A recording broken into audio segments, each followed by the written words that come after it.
کھانے کا دل چاہتا ہے نا, اس لیے چاہتا ہے کہ نہیں کھائی تو سارا دن پیٹ کمر سے چپکا رہے گا. اتنے موٹے موٹے الارم لگا کے سوتے ہیں بھائی ایسا نہ ہو, کیونکہ گرمیوں کے روزے چل رہے ہیں. اور بعض دفعہ بعض لوگ تراویح کے بعد کھانا نہیں کھاتے, افطاری میں ہی کھا لیتے ہیں, پھر وہ سحری میں جا کے کھاتے ہیں. اگر سحری میں آنکھ نہیں کھلی گئے.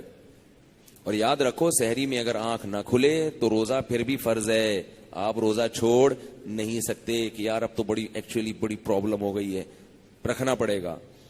اور کوئی بھی نہیں مرتا, بھوک کا کوئی نقصان نہیں ہے. جو ڈاکٹر حکیم کہے نا بھوکا رہنے سے نقصان ہوتا ہے, اس کو میرے پاس لاؤ.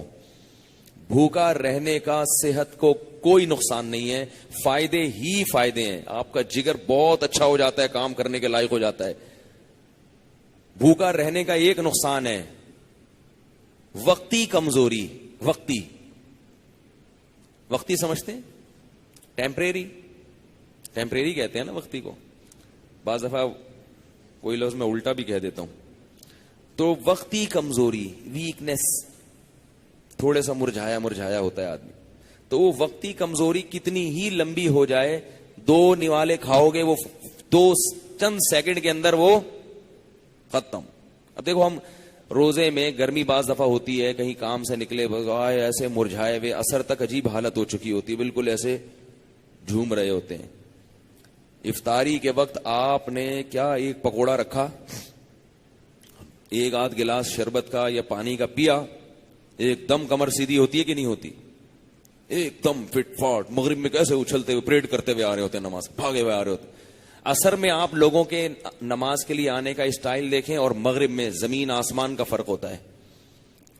تو یہ 2 نوالے آگ لگا دیتے ہیں جسم میں جا کے.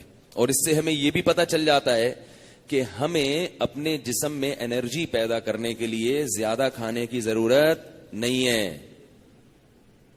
یہ تو اب ڈاکٹر بھی اس طرف آ گئے ہیں.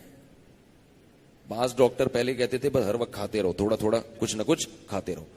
اب ان کی بھی یہ رپورٹ ہے کہ ہمیں اتنی کیلوریز کی ضرورت نہیں ہوتی جتنی ہم کھا رہے ہیں. بہت تھوڑا کھا کے بہت اچھا چل سکتے ہیں. اور یاد رکھو انسان کو اللہ نے شاید بنایا ہی بھوکا رہنے کے لیے. کچھ نہ کچھ بھوک ہر وقت لگتی رہے اس کو, پھر سیٹ رہے گا وہ. تو یہ روزے سے عادت ڈالو کم کھانے کی.